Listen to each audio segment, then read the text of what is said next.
RB channel subscribers அனைவருக்கும் வணக்கம். நம்ம சேனலில் தெரிந்த ஊர்கள், தெரியாத பல செய்திகள், தெரிந்த செய்திகள், தெரியாத பல ஊர்கள், உண்மை சம்பவங்கள், அனுபவங்கள் இதை வச்சு வீடியோக்கள் போட்டு வந்துட்டுருக்கோம். நண்பர்கள் நிறையா பேர் வீடியோக்கள் பார்த்துருக்கீங்க, சப்ஸ்கிரைப் பண்ணாமல் பார்த்துட்ருக்கீங்க. ப்ளீஸ் சப்ஸ்கிரைப் பண்ணிட்டு பாருங்க. நீங்கள் பண்ணக்கூடிய ஒவ்வொரு சப்ஸ்கிரைப்பும் உங்கள் சேனல் அடுத்த கடத்துக்கு போகும் அப்படிங்கிற கோரிக்கையை வச்சுட்டு வீடியோக்குள்ளே போகிறேன். நான் வளன்னு பேசுகிறேன். நாட்டில் நடக்கக்கூடிய விஷயங்களை எடுத்து பேசுகிறேன். அதுலேயும் இப்போ இந்த விஷயத்தை பற்றி பேசுகிறது அவசியம். ஏன்னா இப்போ நடந்துருக்கக்கூடிய விஷயம் பார்த்திங்கன்னா, ஒரு நம்ம நாட்டு மக்களுக்கு மேலே நடத்துகிற ஒரு பொருளாதார யுத்தம் அப்படின்னு தான் பார்க்குறாங்க மக்கள். ஏன்னா இன்றைக்கி நிறையா பேர் பொருளாதாரத்தை தள்ளாடிட்டு தான் இருக்கும். அதுவும் கொரோனா ஊரடங்குக்கு அப்புறமாக இந்தியாவோட பொருளாதாரம் வளர்ச்சி சொன்னாலும் சில இடத்துல பொருளாதார தரமாற்றங்கள் இருக்குது. அது மறக்க முடியாத உண்மை. ஆனால் சில ஆட்களுக்கு அவங்க சொன்னால் அப்படிலாம் இல்லைங்க, மக்கள்கிட்ட நிறையா பணப்புழக்கம் இருக்கும் அப்படின்னு சொல்லிட்டு சில ஆட்கள் குறிப்பாங்க. அதுலேயும் இந்த விஷயத்தை மக்கள் மேலே திணிச்சிருக்கிறது ஒரு பொருளாதார மாதிரி யுத்தம்னா 2014 எப்படி ஒரு எக்கனாமிக் கிரைசிஸை ஒரே நேரத்தில் 500,000 செல்லாத நாட்டினாங்களோ அதேமாரி நேரத்தை இன்றைக்கி நகைக்கு மேலே வச்சுருக்காங்க. என்ன விஷயத்தை பற்றி பேசுகிறதுன்னு சொல்கிறேன்னா, ரிசர்வ் பேங்க் ஆஃப் இந்தியா, அதாவது இந்தியாவுடைய ஒட்டுமொத்த வங்கியோடு நிர்வகிக்கக்கூடிய இடம் மற்றும் பணப்பழக்கத்தை ஊக்குவிக்க இடமாக இருக்கிறது பார்த்திங்கன்னா ரிசர்வ் பேங்க். அதாவது தலைமை வங்கியாக இருக்கக்கூடிய ரிசர்வ் வங்கி. இந்த ரிசர்வ் வங்கி கீழே தான் இருக்கக்கூடிய அனைத்து வங்கிகள் மற்றும் நிதி நிறுவனங்கள் வருது. சரி, 97-98 ஒரு பிரச்சனை வருது. என்னென்னா, அப்போ நாட்டில் மக்கள்கள் நிறைய கஷ்டப்படுத்துறாங்க. பொருளாதாரத்தை மேம்படுத்தணும் அப்படின்னு சொல்லிட்டு சில நடவடிக்கைகளை எடுக்கிறாங்க. அப்போ நகைக்கடன் வாங்குகிற இடம் பார்த்திங்கன்னா, அங்கே அரசாங்கத்தில் அங்கீகரிக்கப்பட்ட ஒரு சில நிதி வங்கிகள் மட்டும்தான் அதை கொடுத்துருந்தாங்க. அதற்கப்புறம் எடுக்கக்கூடிய சில நடவடிக்கை காரணமாக 2001 அனைத்து பொதுத்துறை வங்கிகளும் நகைக்கடன் முகமைன்னு சொல்லிட்டு எடுத்தாங்க. அதோட நீட்சி எப்படின்னா 2004 கடைசியில் பொதுத்துறை வங்கிகள் மட்டும் தனியார் நிதி நிறுவனங்களும் இதில் அடக்கம் மற்றும் தனியார் வங்கிகளும் இந்த கடன்களை, அதாவது தங்க நகைக்கு நிகரான ஒரு இதை கொடுக்கலாம் அப்படின்னு சொல்லி ஒரு இதை கொண்டு வந்தாங்க. அதையும் பார்த்திங்கன்னா ஆரம்பத்தில் எல்லாருக்கும் 100% வங்கி கொடுக்குற அதில் சில கட்டுப்பாடுகள் 90-95% தான் அந்த நகையோட மதிப்பில் கொடுக்குறான்னு சொல்லி சில விஷயங்கள் கொண்டு வந்தாங்க. அதற்கப்புறமாக சில வளர்ச்சிகள், மக்களுக்கு ஏற்பட்ட சில பண தட்டுப்பாடுகள்னால இந்த வங்கிகள் மற்றும் தனியார் நிதி நிறுவனங்களும், தனியார் வங்கிகள் மற்றும் தனியார் நிதி நிறுவனங்களும் காலத்தில் வழங்கினாங்க. அதில் ஒரு சில வங்கிகள் பார்த்திங்கன்னா அவங்களுடைய கட்டுப்பாடுகளை அதிகமாகி சில கட்டுப்பாடுகளை தவிர்க்கிறாங்க. அதனால் இது காலகட்டங்களில் பார்த்திங்கன்னா வளர்ச்சி அடைந்த காலகட்டம் 2014 வரைக்கும் அதிகமான வங்கிகள் நகைக்கடனை கொடுத்து அதுக்கான இதை ஒவ்வொருடமும் அவங்களுடைய தங்களுக்கு விபத்தா சில இதை அதாவது எல்லை அது டார்கெட் இருப்பாங்க. அதாவது நீங்கள் எவ்வளோ பண்ணணும் அப்படின்னு சொல்லி சில கட்டுப்பாடுகள் அதையும் மீறி அது மீறி ப்ராஃபிட், அதாவது லாபம் காமிச்சிட்டு வர்றாங்க. இது வருடம் ஆர்பிஐ மேலே சில தரவுகள் போயிட்டே இருந்துச்சு. சரி, 2014 நிதிநிலை அறிக்கைக்கு அப்புறமாக சில நடவடிக்கைகள் மத்திய அரசாங்கம் இருக்கக்கூடிய NDA அரசாங்கம் ஒரு கையில் இருக்குது. என்னென்னா, பழைய 500 மற்றும் 1000 நோட்டு ஒரே நேரத்தில் 8 மணிக்கு அதாவது நம்மளுடைய பிரதமர் அறிவித்தார். அதுக்கு காரணம் என்ன சொன்னாங்கன்னா, வளர்ச்சியடைந்த இந்தியா மற்றும் புதிய இந்தியா பிறக்க போது இருக்கக்கூடிய இந்த அமைப்புலாம் பார்த்திங்கன்னா இப்போ இருக்கக்கூடிய அமைப்பும் சந்தையில் கள்ளப்புழக்கம், பணப்புழக்கம் அப்படின்னு தீவிரவாத செயல்களுக்கு இதை பயன்படுத்தலாம்னு சொல்லி இவங்களுக்கெல்லாம் ஒரு ஆப்போசிட் மாதிரி நான் கொண்டு வந்திருக்கேன்னு சொல்லி அதுக்கு நிறையா பேர் வரவேற்பு பண்ணாங்க. கொடுத்தது மட்டும் அதுக்கு ஒரு சில கால நிர்ணயம் கொடுத்தாரு. 50 நாட்கள் கொடுத்தாங்க. 50 நாட்கள் இந்தியா மாறினா சுத்தமாக நான் மக்கள்கிட்ட மன்னிப்பு கேட்டேன், இந்த பொதுவில் நீங்கள் என்ன வேணும் பண்ணிக்கலாம் அப்படின்னு சொல்லி பிரதமர் வாக்குறுதி கொடுத்தாரு. டிசம்பர் மாதத்திலிருந்து ஜனவரி மாதத்தினுடைய இறுதி வரைக்கும் அறுதி அறிக்கை ரிசர்வ் வங்கி, மத்திய ரிசர்வ் வங்கி, மத்திய ஒன்றியத்தில் இருக்கக்கூடிய ரிசர்வ் வங்கி அறிவு 98% 99% இருக்கக்கூடிய 500 மற்றும் 1000 மூலம் வங்கிகளுக்கு மீண்டும் திரும்ப இருக்கிறேன். ஆனாலும் சில இடங்களில் வந்து எங்களால் சில பணத்தட்டுப்பாடு மட்டும் இல்லாமல் சில கள்ளப்பணத்தை சில விஷயங்கள் ஒழிக்க முடியும்னு சொல்லி அதிகாரப்பூர்வமாக அறிவிக்கிறாங்க. அதற்கப்புறமா அப்போ சில நடவடிக்கைகள் அந்த காலகட்டங்களில் புதிய 2000 மற்றும் 500 நோட்டு வெளியிடப்படுது. அந்த 2000க்கு சில்லறை மாற்ற முடியும்னு சொல்லி சில தட்டுப்பாடெல்லாம் இருந்தோன்னே இருக்கக்கூடிய அமைப்பில் வந்து புதிய நிகழ்வுகள் அறிவுறுது. அதில் ஒரு முக்கியமானது தான் இந்த 200 நோட்டு. இப்போ புழக்கத்தில் கூடிய 200 நோட்டு சொன்னது கண்டிப்பாக இருக்கக்கூடிய பழைய நோட்டு, அதாவது 100 நோட்டு மற்றும் 50 நோட்டை வந்து மாற்றி அமைக்கணும்னு சொல்லி மற்றும் 10 நோட்டையும் மாற்றி அமைச்சு சில விஷயம் பண்ணாங்க. அதில் இப்போ என்னென்னா ஒரு ஆர்பிஐக்கு திருப்பி ஒரு அங்கங்கே புதிய பழக்கம் நோட்டுகள் பழகி வச்சுருக்காங்க. அது வந்து 2000 நோட்டு சிப்பெல்லாம் இருக்குதுன்னு சொல்லி சில ஆட்கள் கட்டி விட்டாங்க. அதெல்லாம் எதுவுமே இல்லை அப்படிங்கிறத வந்து அதிகாரப்பூர்வமாக 2018ஆம் ஆண்டு அறிவிக்கிறாங்க ரிசர்வ் வங்கி. அதற்கப்புறமாக 2000 நோட்டு பழக்கவழக்கம் மக்கள்கிட்ட அதிகமாக இருக்குது, இதை வந்து குறைக்குதுன்னு சொல்லி ஒரு கட்டத்தில் 2022ஆம் ஆண்டு கொரோனா காலத்தில் 2020 பழக்கினா மக்கள்கிட்ட இன்னும் சில பிரச்சனை ஏற்பட்டு தெரிவித்து 2 வருடங்களுக்கு அப்புறம் 2022ஆம் ஆண்டு அறிவிப்பு வருது. 2000 நோட்டை நாங்கள் வந்து மத்திய அரசு திருப்பி வாபஸ் வாங்கணும். அதாவது மத்திய அரசு இருக்கக்கூடிய ரிசர்வ் வங்கி பணப்புழக்கத்தை சொல்லிட்டு கொடுக்குது. அதில் சில வழக்கங்கள் அப்போ கொடுத்த வழக்கங்கள் பார்த்திங்கன்னா இவ்வளோ மட்டும் இல்லாமல் சில கலப்படத்தை நாட்டில் புழங்கிட்டு இருக்குது, அதை ஒழிக்கிறதுக்கு நாங்கள் கொண்டு வந்திருக்கோம். ஏன்னா மூட்டை சில இடத்துல வண்டி கட்டி வச்சுருக்காங்க, அவங்க இருக்கக்கூடிய பணத்தை நாங்கள் திருப்பி வாங்குறோம். அதோட அறிவிப்பு வந்து பார்த்திங்கன்னா 2023ஆம் ஆண்டு செப்டம்பர் மாதம் இந்த 2000 நோட்டை நாங்கள் வந்து வித்ட்ரா பண்ணதுனால எங்களுக்கு இருக்கக்கூடிய செலவுகளில் வந்து கட்டுப்பாடு மட்டும் இல்லாமல் 99.99.5% வங்கிக்கு மீண்டும் நின்று வந்துச்சு அப்படின்னு சொல்லி அறிவிச்சிருக்காங்க.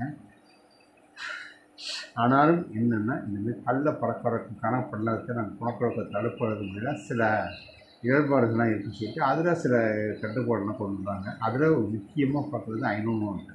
இந்த 500 நோட்டில் சில சீரியல்கள், அதாவது பிரிண்ட் பண்ணும்போது சில இடத்துல மிஷின் வந்து ஏன்னா ஓடிக்கிட்டு இருக்கும்போது சில இடத்துல தவறான விஷயத்தை பின் பண்ணால் அது வந்து செல்லாத நோட்டுன்னு சொல்லி அறிவிக்கிற வேண்டும். இப்போ பார்த்திங்கன்னா 99% நோட்டை அவங்க திருப்பி வாங்கணுன்னா சில வந்து மத்திய அரசாங்கம் சில விஷயங்கள் கையாளுது. சரி, இது ஒரு பக்கம் இருக்குது. இப்படியே போய்கிட்டே இருக்கு பேச்சேன். திடீர்னு ஒரு அறிவிப்பு வருது. என்னென்னா தலைமை ஆளுநர் இருக்கக்கூடிய சக்திகாந்த தாஸ் பதவி மாறுறாரு. அவர் சஞ்சய் மல்ஹோத்ரான்னு சொல்லக்கூடிய ஒரு ஆளுநர் வந்து ஆளுநராக பதவியேற்றார். இவர் பதவியேற்றது பார்த்திங்கன்னா மாதம் அடுத்த அறிவிப்பு பதவி ஏற்ற முதல் அறிவிப்புனா 1/3/2025ஆம் ஆண்டு முதல் நீங்கள் பணத்தை வைக்கக்கூடிய நகைக்கீழின் கீழ் சில கட்டுப்பாடுகள் இருக்குது. அது என்னென்னா இப்போ ஒரு ஒரு லட்ச ரூபாவுக்கு நீங்கள் பணம் வச்சுருக்கீங்கன்னா, நகை வச்சுருக்கீங்கன்னா அதோட மதிப்பு பார்த்திங்கன்னா 1,10,000 ரூபா. ஸோ 95% முன்னா 1,10,000 1,00,000 அப்படின்னு இருக்கக்கூடிய இடத்துல ரவுண்டாக தான் கொடுத்துருப்பாங்க. அதை வந்து மேற்கொண்டு அந்த இப்போ இருக்கக்கூடிய சந்தை மதிப்பை நீங்கள் வச்சுருக்கணும். அந்த தீர்வு அது எந்த ஒரு வருடமோ இல்லை 6 மாதத்துக்கு அப்புறமா, ஏன்னா ஒரு வருடங்களுக்கு தான் கொடுக்குறாங்க. ஒரு வருடத்துக்கு அப்புறமாக சில தளர்வு சொன்னால் நீங்கள் வந்து அந்த இப்போ இருக்கக்கூடிய மதிப்பில் நாங்கள் வந்து 95,000 மதிப்பு அப்போ சில ஆட்கள் அதனுடைய பணத்தை மட்டும் கட்டிட்டு அது தேவையானது ரினியூவல் பண்ணியிருப்போம். அதாவது நாங்கள் தொடரணும்னு சொல்லி பண்ணியிருப்பாங்க. அதில் சில ஆட்கள் இதை வச்சு மேற்கொண்டு பணம் வாங்கிட்டு இருந்தாங்க. இந்த பணத்தை வாங்கி தங்களுடைய தலைமுறை செலவுகள் தங்களுடைய வியாபாரத்தில் போட்டு பெருகிட்டு இருந்தாங்க. இதற்கு அப்புறமா அரசாங்கம் ஒரு நடவடிக்கை இருக்காது. அக்ரிகல்ச்சரில், அதாவது விவசாய நகைக்கடன்னா நாங்கள் புக் பண்ணணும் அப்படின்னு சொல்லி அறிவிக்கிறோன்னா இதில் தொடர்ச்சியாக போயிட்டு இப்போ அந்த சஞ்சய் மல்ஹோத்ரா வந்தோடனே இது எல்லாத்தையும் அப்படியே டோட்டலாக மாறுது. என்னென்னா 1/3/2025ஆம் ஆண்டு முதல் நீங்கள் வந்து இப்போ பழைய நகைகள் ரினியூவல் பண்ண முடியாது. அப்படியே அந்த நகையை 1,00,000 மதிப்பு 1,00,000 மதிப்பு ப்ளஸ் வட்டி எல்லாம் சேர்த்து 1,05,000 இல்லை 1,10,000 இந்த 1,10,000 நீங்கள் கட்டிட்டு 24 மணி நேரத்துக்கு அப்புறமா திருப்பி நீங்கள் வந்து பணத்தை வச்சுட்டு நகைக்குரிய மதிப்பை வாங்கிட்டு பணத்தை வாங்கிட்டு போங்க அப்படின்னு சொல்லி அறிவிப்பு கொடுக்குறாங்க. இந்த அறிவிப்பு வந்து பொதுமக்கள்கிட்ட மேலும் வந்து விருப்பப்படுது. சில ஆட்கள் என்ன சொல்கிறாங்கன்னா, நகைக்கடை நூலுக்கு போனால் நோட்டீஸ் பண்ணணும் இருக்கக்கூடிய ஆட்கள்கிட்ட தங்களுடைய உறவினர் மற்றும் நண்பர்கள் மூலமாக அவங்களுக்குடைய நகையை வாங்கி இவங்க பேரில் வச்சு இந்த ஒரு நாளுக்கு அப்புறமா அந்த நகையை மீட்டு திருப்பி அந்த நகையை இவங்களோட பழைய நகையை திருப்பி மீன் வச்சு அந்தவுடைய நகையை கேட்டாலும் பழைய நகையை எடுத்து ஸோ அவங்கள்ட்ட கொடுத்து சில விஷயங்கள் பண்ணேன். இது கிட்டத்தட்ட ஒரு 2 மாதங்களாக போயிட்டு இதை அதை அவங்க சொல்லக்கூடிய நகரத்துக்கு நிறையா வெளி நகை நம்ம அடுத்தவன் நகையை வாங்கி தங்களுடைய பேரில் வச்சு நம்ம சரி நிறைய புகார்கள் மற்றும் லெட்டர், அதாவது கடித போக்குவரத்து மற்றும் இமெயில், அதாவது இமெயில்னால் உங்களுடைய ஏதாவது இமெயில் தகவல்கள் மற்றும் ஃபோன் மூலியமாக இருக்கக்கூடிய இது எல்லாத்தையும் நான் அனலைஸ் பண்ணி புதிய அறிவிப்பை 1/5/2025 முதல் நாங்கள் புதிய திட்டத்தை அறிவிப்பு போகிறோம். ஏன்னா முன்னது ஒன்று அந்த 60 நாள் அடுத்த விதமான அறிவிப்பு மக்களோட என்னென்னா நீங்கள் நகையை நீங்கள் கொடுத்துட்டீங்கன்னா அதுவும் அப்போயே அவங்க ஒரு 5 மாதம் தான் கொடுக்குறாங்க, சில கட்டுப்பாடெல்லாம் இருந்துச்சு. இதை புதுசாக மாற்றி 9 விதமான கட்டுப்பாடுகளை வைத்து மக்களுக்கு இன்னும் அதில் மிக முக்கியமானது பார்த்திங்கன்னா உங்கள் நகைக்கு நீங்கள் இருக்கக்கூடிய உங்கள் பேரில் செலுத்தக்கூடிய நகைக்கான ரசீது, உங்கள் நகைக்கு இருக்கக்கூடிய பியூரிட்டி, நீங்கள் இந்த கடையில் தான் வாங்கியிருக்கீங்கன்னு சொல்லி இருக்கக்கூடிய அசி சர்டிஃபிகேட் வாங்க, அதாவது நகை மதிப்பு சர்டிஃபிகேட் பியூரிட்டி என்ன அதை கொடுத்துருக்கணும். 2வது உங்கள் பேரில் இருக்கக்கூடிய நகைகள் எதுவும் நீங்கள் தான் நகைக்கு சொந்தக்காரங்க கொடுத்துருக்கணும். 2வது உங்கள் பேரில் இருக்கக்கூடிய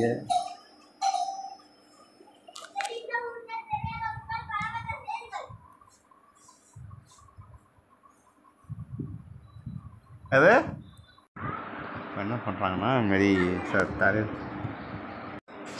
அதை 9 விதமான நம்ம சில கட்டுப்பாடுகளும் கொண்டு வந்தேன். இதில் இருக்கக்கூடிய எல்லாம் பார்த்திங்கன்னா சில மக்களுக்கு ஏற்றுக்க முடியாத நிகழ்வுலாம் கொண்டு வந்தேன். மக்கள்கிட்ட எதிர்ப்புகள் மற்றும் அது முக்கியமாக பொதுமக்களுடைய சாமானியர்கள், அதாவது நடுத்தர வர்க்கத்தினர் மற்றும் ஏழை வர்க்கத்தினர் மற்றும் வியாபாரி சிறு குறு வியாபாரிகள்கிட்ட எதிர்ப்புகள் அதிகமாக இருந்துச்சு.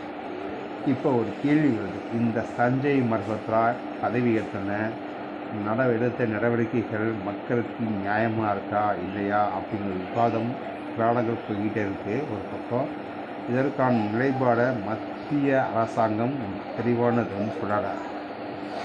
இது பார்க்குறாங்க. இது 2வது இருக்கக்கூடிய மக்கள் மேலே செலுத்தக்கூடிய பொருளாதார ஒரு யுத்தம்னு சொல்லி சில ஆட்கள் சொல்கிறாங்க.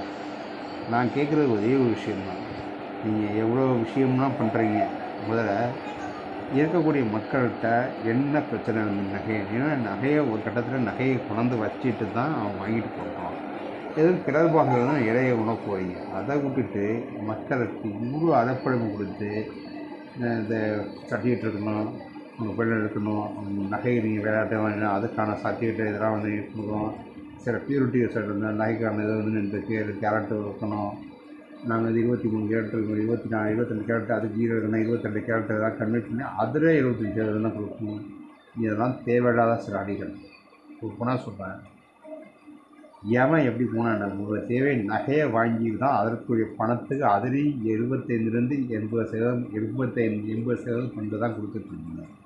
ஸோ அவங்களுக்கு இருக்கக்கூடிய பணத்துக்கு 1 லட்ச ரூபா இருக்கக்கூடிய நகையை 80% தான் கொடுத்துட்ருக்கீங்க. அதில் உங்களுக்கு என்ன பிரச்சனை?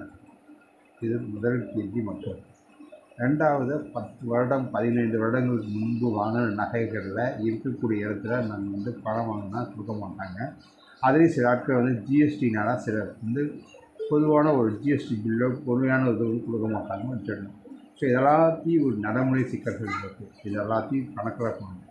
முதலாவது ஜிஎஸ்டி, இந்த குட்ஸ் அண்ட் சர்வீஸ் டேக்ஸ் இருக்கக்கூடிய ஆணையர்கள் இருக்கக்கூடிய ஆட்கள் எல்லாம் பார்த்திங்கன்னா 100க்கு 75%லேருந்து 80% ஆட்கள்லாம் பார்த்திங்கன்னா அவங்களுக்கு சார்பாக இருக்கக்கூடிய சில ஆட்கள், அதாவது குஜராத்தி, மகாராஷ்டிரா, மத்திய பிரதேஷ் போன்ற நாடுகளிலிருந்து வரக்கூடிய வட மாநிலத்தில் இருக்கக்கூடிய borrowers, private borrowers, private enters, financials அவங்க இருக்கக்கூடிய சார்பாக இருக்கக்கூடிய ஆட்கள் தான் அங்கே உட்காந்துனால இருக்கக்கூடிய எல்லா பொருளாதாரத்துலையும் ஜிஎஸ்டி பில் இல்லாமல் கிளைம் கொடுத்து வாங்கிக்கிற நிலைமை போயிடுச்சு. இதெல்லாத்தையும் இந்த ஓட்டைகள்லாம் அடைக்கும் போது இந்த ஓட்டைகளில் மிகப்பெரிய இந்த மார்வாடிகள், அதாவது குஜராத்தி மற்றும் மத்திய பிரதேசம் வரக்கூடிய ப்ரைவேட் பான் புரோக்கர்ஸ் இருக்கக்கூடிய ஆட்களுக்கு சாதகமாக சில விஷயங்கள் அப்படின்னா அந்த ஓட்டைகளை அடைக்கணும். அதுக்கடுத்து நாட்டில் பணப்புழக்கத்துக்கு சொல்லிட்டு ஜிஎஸ்டி கட்டாமல் தப்பிக்கிறாங்கல்ல சில பண குதிரைகள், அவங்கள்ட்ட இருக்கக்கூடிய கோட்டைகளை எல்லாத்தையும் அடைச்சிட்டு நீங்கள் சொன்னக்கூடிய கட்டுப்பாடுகள் கொண்டு தான் மக்கள் ஏற்றுப்பாங்க. ஆனால் எடுத்தோடனே மக்கள் மண்ணில் போட்டிங்கன்னா மக்களுக்கு இன்னும் விருப்பம் தான் அடையணும். இதை கூட்டணி கட்சியில் 2 கட்சி கூட்டணிக்குள்ள மத்திய அரசாங்கம் உட்கார்ந்துருக்கு. அதில் ஒரு கூட்டணி பார்த்திங்கன்னா பீகார் ராஷ்ட்ரிய தலைமையான நிதிஷ்குமார் தலைமையான கூட்டணி, இன்னொன்று சந்திரபாபு தலைமையான தெலுங்கு தேச கூட்டணி. ஸோ 2 நபர்கள் கொடுத்த ஆதரவு தான் மத்திய அரசாங்கம் உட்கார்ந்துருக்கு. அதில் ஒரு கூட்டணி பார்த்திங்கன்னா மார்க்சிய ஜனதா தலைமையான நிதிஷ்குமார் தலைமையான கூட்டணி ஒரு நிகமக தகவல் கூட்டணின்னு பெருசாக சொல்கிறாங்க. ஏன்னா அங்கேயே பீகார் மாநிலத்தில் சில வலிமைகள்லாம் இருக்குது, அவங்களாம் அதை வந்து பெருசாக எடுத்துக்க மாட்டாங்க. சரி, ஓரளவுக்கு வளர்ந்த மாநிலம் தான் ஆந்திரா இருக்கக்கூடிய முதல்வராக இருக்கக்கூடிய திரு சந்திரபாபு நாயுடு என்ன பதில் கொள்ள போகிறாரு இந்த விஷயத்துக்கு. ஏன்னா ஒரு கட்டத்தில் வளர்ந்தக்கூடிய நகரங்களில் வளர்ந்து இருக்கக்கூடிய மாநிலங்களில் தென் மாநிலங்களில் மிக முக்கியமான மாநிலங்களில் ஒன்று ஆந்திர பிரதேஷ், கேரளா, தமிழ்நாடு, பாண்டிச்சேரி, கர்நாடகா, தெலுங்கானா மற்றும் ஆந்திர பிரதேஷ். இந்த 6 மாநிலங்களில் மிக முக்கியமான மாநிலம் என்னென்னா ஆந்திர பிரதேசம் இருக்கக்கூடிய மிக முக்கியமான மாநிலம் சொன்னோம்னா அங்கே மிக அதிகமான பணப்பரப்பு இருக்கக்கூடிய ஒரு கடவுள் இருக்கக்கூடிய ஒரு மாநிலம். அங்கே பார்த்திங்கன்னா ஏழுமலையானுடைய தலைவர் இருக்குது. அங்கே தான் அதிகமான பணப்பரப்பு, இந்தியாவை விட அதிகமான பணப்பரப்பு இருக்கக்கூடிய மாநிலம். சரி, இந்த மாநிலத்தில் 2 ஒரு ஆள் பார்த்திங்கன்னா சந்திரபாபு நாயுடு, இன்னொரு பார்த்திங்கன்னா பவன் கல்யாண், துணை முதலமைச்சராக இருக்கக்கூடிய பவன் கல்யாண், ஜனசேனா கட்சிகளே கிடையாது. இந்த 2 நபர்கள் இருக்கக்கூடிய ஆட்கள் என்ன சொல்ல போகிறாங்க? இது சந்திரபாபு நாயுடு கூட ஒரு சில விஷயங்களை இணைய போனாங்க. ஏன்னா அந்த சந்திரபாபு நாயுடைய குடும்பத்தில் வரக்கூடிய ஆட்கள் யாருன்னா என்டிஆர் குடும்பத்தில் இருந்தால் என்டிஆருடைய மருமகனாக தான் சந்திரபாபு நாயுடு காலத்தில் வந்தார். ஸோ என்டிஆருடைய குடும்பத்தில் பின்னணியாக இருக்கக்கூடியவர் தான் யாருன்னா அங்கே மாநிலத்தில் இருக்கக்கூடிய தலைமை அந்த மாநிலத்தில் தலைவராக இருக்கக்கூடிய யாருன்னா புரந்தேஸ்வரி. இதை இந்த சந்திரபாபு நாயுடு சில விஷயங்களுக்கு செக் வைக்குன்னு சொல்லி தான் புரந்தேஸ்வரி உணவு போட்டுருக்கிறது. அதனால் மச்சினி கட்சிக்கு எதிராக சில விஷயங்கள் பண்ண மாட்டான்னு சொல்லுவாங்க. ஜனசேனா இருக்கக்கூடிய தலைவர் என்ன பண்ணாருன்னு தெரியலை. ஏன்னா அவங்க குடும்பத்திலே சில பிரச்சனை இருக்குது. ஏன்னா வெங்கடேச பற்றி பிரச்சனை போயிட்டு ஒரு சஞ்சீவ் எதிர பிரச்சனை இருக்குது, ஒரு பக்கம் அல்லு அர்ஜுனுக்கு சில பிரச்சனைகள் இருக்குது. அதெல்லாம் கணக்காக சரி, இதெல்லாம் அவங்களுடைய குடும்பத்தில் இருக்கக்கூடிய சாதாரண மக்களுக்கு என்ன இதை வந்து கொடுத்துருக்கீங்க. ஸோ இதை வந்து மக்களுக்கு என்ன இதை வந்து ஒரு மறைமுகமாக கூடாதுன்னா உங்கள் கட்சியில் இருக்கக்கூடிய ஆட்கள் பதிலே சொல்ல மாட்டேறீங்க. அப்போ இது என்ன நகரத்து? ஏன்னா குறிப்பிட்ட சில மாநிலங்கள் தான் குரல் கொடுத்துட்ருக்கோம். அது யாருன்னா மிக முக்கியமான தமிழ்நாடு, கேரளா, அந்த பக்கம் வந்து மேற்கு வங்கத்தில் மம்தா பானர்ஜி. ஸோ மம்தா பானர்ஜி கூட சில விஷயங்களுக்கு வந்து ஆனால் அவங்க பேச்சை நீங்கள் கேட்க மாட்டேறீங்க, எங்கள் பேச்சை கேட்கணும்னா அதனால் அவங்க பேச்சை கேட்கணும். சரி, இந்த தமிழ் மாநிலங்களில் இருக்கக்கூடிய இதை வந்து தட்டி கேட்குற இடத்துல இருக்கீங்க, அதனால பஞ்சிக்கிறீங்கன்னு சொல்லி தொடர்ந்து கொள்கிறீங்க. மேலும் மேலும் மக்கள் மனிதர்கள் யோசனை பண்ணால் ஏன்னா முக்கால்வாசி மதிகள் பார்த்தீங்கன்னா தென் மாநிலங்கள் தான் போகுது. வரிகள், இந்த வரிகளை வச்சா ஒட்டுமொத்த ஒன்றியமே வாழ்ந்துருக்கு. ஸோ மேலும் மேலும் மக்களை இந்தமாரி வாட்டி வைக்கிறீங்க. இதுக்கு சந்திரபாபு நாயுடு என்ன சொல்ல போகிறாரு அப்படி ஒரு கேள்விக்குரியதை வீடியோ முடிக்கிறது.